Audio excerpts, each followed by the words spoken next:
Fitness वाली बहू। चंद्रनगर गांव में सुगना अपने बेटे रमन के साथ रहा करती थी। कुछ ही दिनों में उसकी शादी राधा नाम की एक लड़की से हो जाती है। राधा फिटनेस को लेकर बहुत ज्यादा सजग होती है और वो घर के बाकी लोगों को भी दिन भर फिटनेस टिप्स देती रहती है। बहू, आज तो मुझे आलू पूरी खिला दो। नहीं माँ जी, उसमें बहुत ज्यादा फैट और कोलेस्ट्रॉल होता है। आपको तो मैं आज प्रोटीन सलाद बनाकर खिलाऊंगी। कुछ दिनों तक तो सब ठीक लगता है, मगर धीरे धीरे सुगना और रमन दोनों ही राधा की इस आदत से परेशान होने लगते हैं। राधा, मैं मानता हूँ हमें फिटनेस के प्रति सजग रहना चाहिए, मगर बाकी की चीजें भी खानी उतनी ही जरूरी है। रोज रोज प्रोटीन सलाद थोड़ी ना खाया जाता है। आपको तो खुद तला फला खाना है। माँ जी का तो आप बस बहाना बना रहे हो। देखो जी, जो आप खाते हो आप वही बन जाते हो। अरे मुझे ये सब ज्ञान मत दो राधा। मैं बस ये कहने की कोशिश कर रहा हूँ कि हर चीज खानी जरूरी होती है। तेल और घी भी खाना जरूरी होता है एक मात्रा में। खैर, तुम नहीं समझोगी। कुछ दिनों बाद तीज आने वाली होती है और सुगना अपने दोस्तों के लिए तीज पार्टी रखती है। अरे बहू, आज तीज है और मैंने कुछ सहेलियों को खाने पर बुलाया है। कुछ अच्छा सा उन सब के लिए पकाना। ठीक है माँ जी। शाम को सुगना की सब दोस्त आ जाती हैं। सुगना सबको अपनी बहू से मिलवाती है। अरे वाह सुगना, तुम्हारी बहू तो बहुत ही खूबसूरत है। सिर्फ खूबसूरत ही है या गुनी भी? अरे नहीं नहीं, मेरी बहू बहुत ही संस्कारी है। घर का सारा काम भी खुद करती है। थोड़ी देर सब गप्पे मारते रहते हैं। फिर राधा टेबल पर खाना लगा देती है। खाना लगा दिया है मैंने, आप सब खा सकते हैं। सब लोग टेबल पर आते हैं। अरे ये सब क्या है? आंटी, ये पालक का सूप है और वो स्प्राउट सलाद। वो सब तो ठीक है बहू, मगर खाना कहाँ है?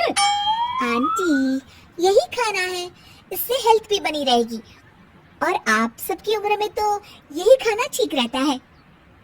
हमारी उम्र मतलब? अरे हम कोई बुढ़िया थोड़ी ना हो गई है। और ओ सुगना, अगर खिलाना ही नहीं था तो हमको बुलाया ही क्यों? सब मूड खराब हो गया तीज के दिन, चलो यहाँ से। और ये सब बोलते हुए सब औरतें चली गई। अरे ऐसा क्यों किया राधा? मैंने बोला था ना कि कुछ अच्छा बनाना। तुम्हारे फिटनेस टिप्स हर जगह अच्छे नहीं लगते। आज तुम्हारी वजह से सब मुझे इतना सुना कर गई। जाओ, अब वो पालक सूप और सलाद खुद ही खाओ। उधर रमन भी राधा की इस आदत से बहुत परेशान हो जाता है, क्योंकि वो रोज उसके टिफिन में कोई ना कोई सलाद बना कर देती और दाल देती। और एक शाम जब रमन ऑफिस से लौटता है तो अचानक गुस्से से आग बबूला हो जाता है। राधा, ओ राधा! आ रही हूँ, चिल्ला क्यों रहे हो? चिल्लाऊंगा ही ना, आज ऑफिस में मैं बेहोश हो गया था। अरे मगर क्यों? अरे तुम जो फिटनेस के नाम पर रोज ही सलाद और दाल देती हो ना, टिफिन में उससे मेरा पेट नहीं भरता और मुझे वीकनेस की वजह से चक्कर आ गए। मगर उसमें तो प्रोटीन होता है। हर चीज लिमिट में अच्छी लगती है राधा, चाहे वो फिर प्रोटीन ही क्यों ना हो। उसके अलावा भी सबकी मात्रा खाने में जानी चाहिए। मैं तो बस आप सबकी सेहत के लिए ये सब करती हूँ। अरे इतना भी मत करो, हमें खुला छोड़ दो थोड़ा। थोड़े दिनों बाद एक दिन जब सुगना मंदिर से लौटकर आ रही होती है तो अचानक से गिर जाती है और उसकी सब उंगलियां और हाथ पैर जोर से अकड़ जाते हैं। कुछ लोग मिलकर उसे घर छोड़ जाते हैं। घबराई हुई राधा तुरंत डॉक्टर को बुलाती है। डॉक्टर साहब, माँ जी को क्या हो गया है? इनका पूरा चेकअप करना होगा। वैसे तो मुझे लग रहा है कि इनको गठिया हुआ है, इतना तो पता चल रहा है। गठिया? बाप रे! हाँ, गठिया। इनके घुटनों और सभी जोड़ों में जो लचक, जो चलने फिरने के लिए ऑयल चाहिए ना, वो अब नहीं है।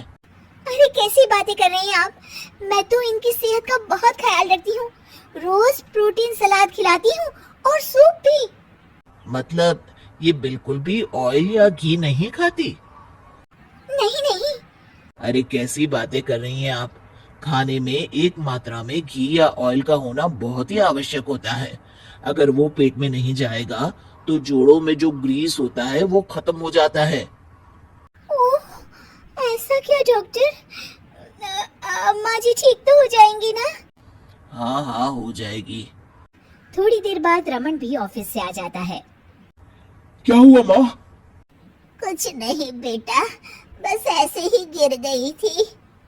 ये सब मेरी गलती की वजह से हो रहा है, मुझे माफ कर दीजिए आप दोनों। राधा रमन को सब कुछ बताती है। I am sorry Raman. अति हर चीज की बुरी होती है राधा, इसलिए मैं तुमको बार बार बोला करता था। तुम्हारी फिटनेस के प्रति जागरूकता अच्छी लगती है, लेकिन शरीर में हर तरह की प्रोटीन जाना भी जरूरी है। जी, आप बिल्कुल सही कह रहे हैं, मुझे माफ कर दीजिए। मैं अपनी हाई क्लास फ्रेंड के दिखावे और बहकावे में आ गई थी। मैं दोबारा ऐसा कभी नहीं करूंगी और माँ जी का ख्याल डाइट चार्ट के मुताबिक ही रखूंगी। ये हुई ना बात। अब मेरे लिए आज अपने हाथों से देशी घी के गर्मा गर्म आलू के पराठे बना दो, तो ही मैं माफ करूंगा तुम्हें।